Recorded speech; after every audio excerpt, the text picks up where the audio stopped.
taken place or part in several operations, several training conditions. He can touch more on those. Served active duty and is now in the Army Reserve. He's married to his lovely wife, Nicole, who's up here. Down here are seated his 3 kids. William Earl IV, Dale Robert, and Gabriel Faith. And also down here, I know his mom and his sister, but he didn't give me their names to read. Will has been awarded the Combat Infantry Badge, Army Commendation Medal, Army Achievement Medal, Good Conduct Medal, and several downstream from there. I will now relinquish the stage. Oh wait, it says he has an expert marksmanship badge? All right. Side private joke. I'll relinquish the stage to this year's speaker and my friend, Sergeant First Class William Marceau.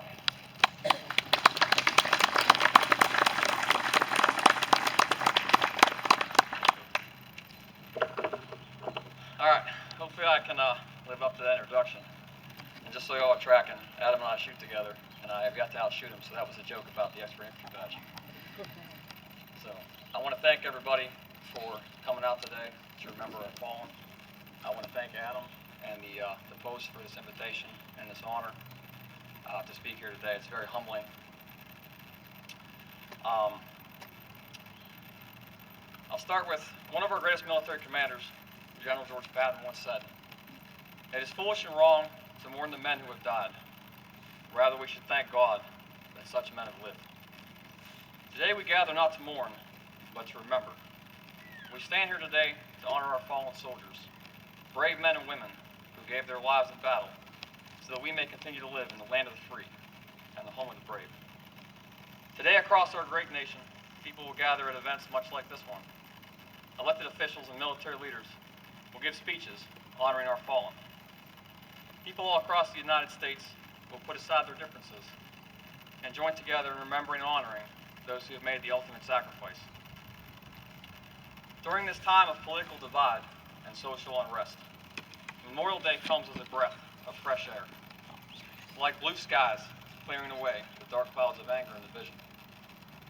But what is the true meaning of Memorial Day? What does it really mean?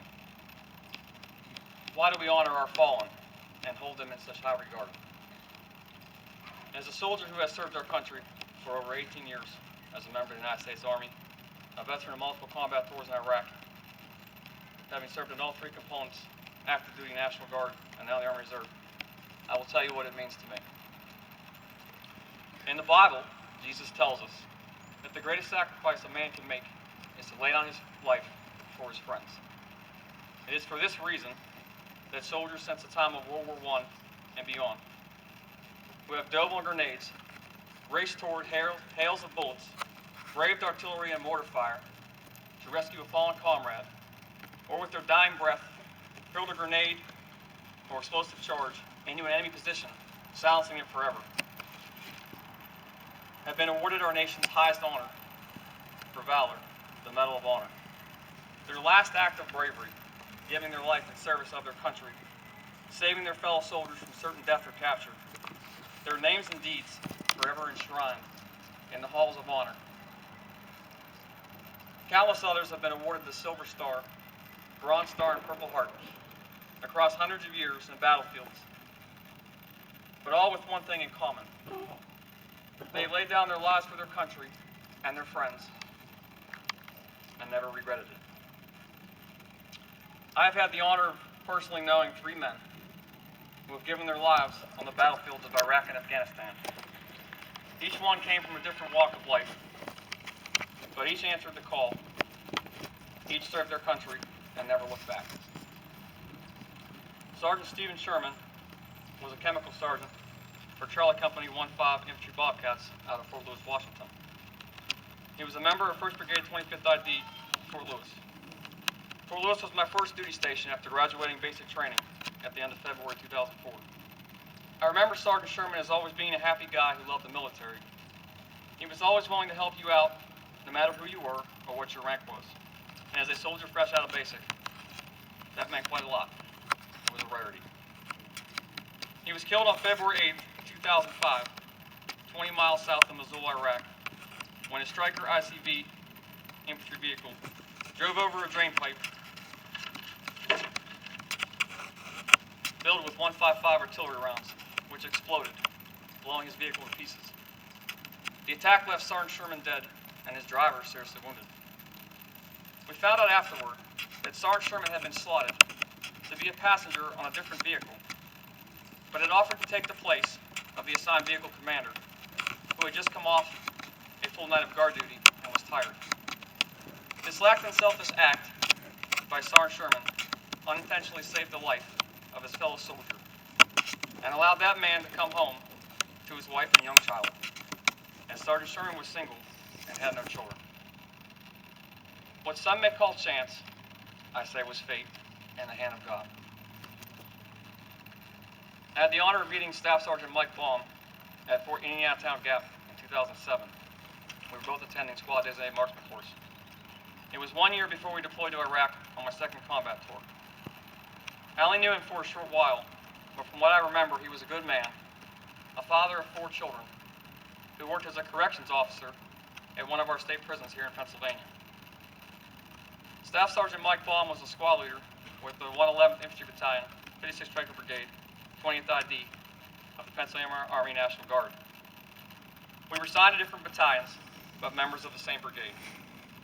Staff Sergeant Mike Baum was killed in April 2009 near Taji, Iraq. Staff Sergeant Baum's Stryker ICV had taken fire from a palm grove, to which his squad immediately returned fire and dismounted their vehicle to assault the enemy position. Staff Sergeant Baum was killed by enemy fire as he dismounted his vehicle and died instantly. The remaining soldiers in his squad acted quickly, attacking the palm grove in force, killing both insurgents they found there before they could harm any more Americans or had a chance to escape.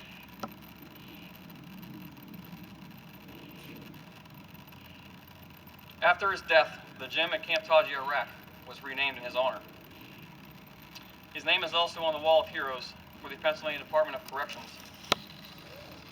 which honors both employees who have died in the line of duty and in military service. I'm sure Mike's last thoughts that day before we left out on mission were of his wife and children. I hope and pray that his children understand their father's sacrifice, as I always prayed mine would, if it ever came to that. It was always on our minds that a trip outside the wire might be our last. I can't speak for Mike in this manner, but I can speak for me. I always thought of my wife and young son and what would happen to them and how they would feel if I never made it home.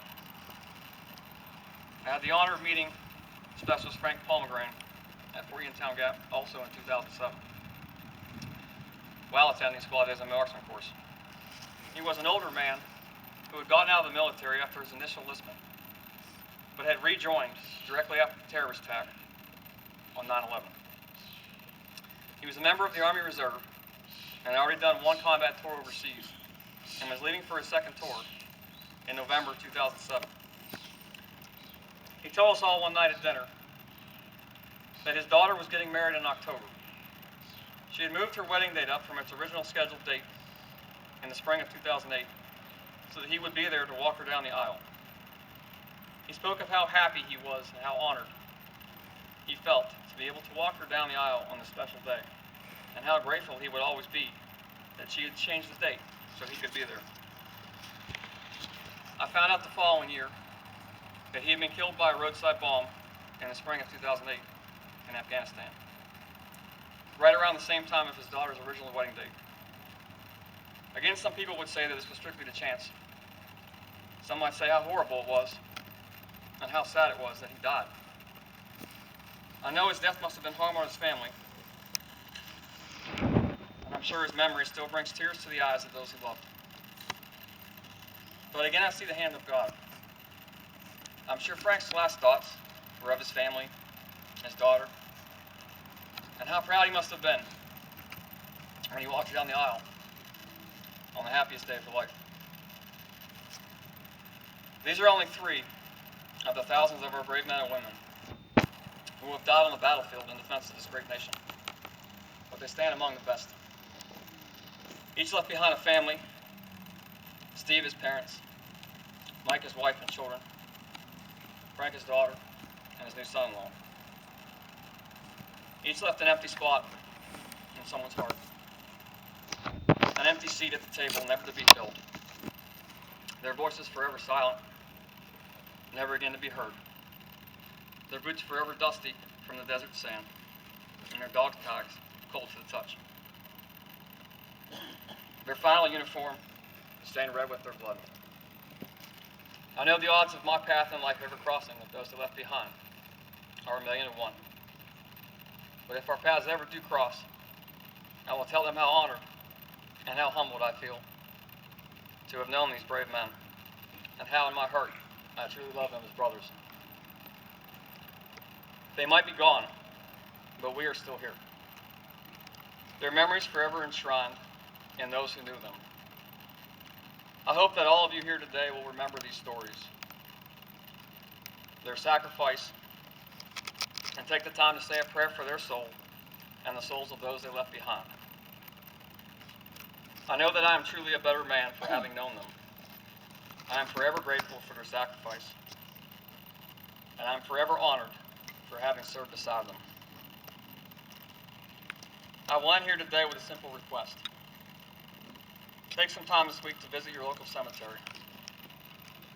Walk among the tombstones. Stop at each flag-marked grave and say a prayer for the soldier who lays there. Remember what this day means and what it stands for. Remember, freedom is not free. The cost is high, but the price has been paid and will continue to be paid by the brave men and women of the United States military. God bless you all, and God bless the United States of America.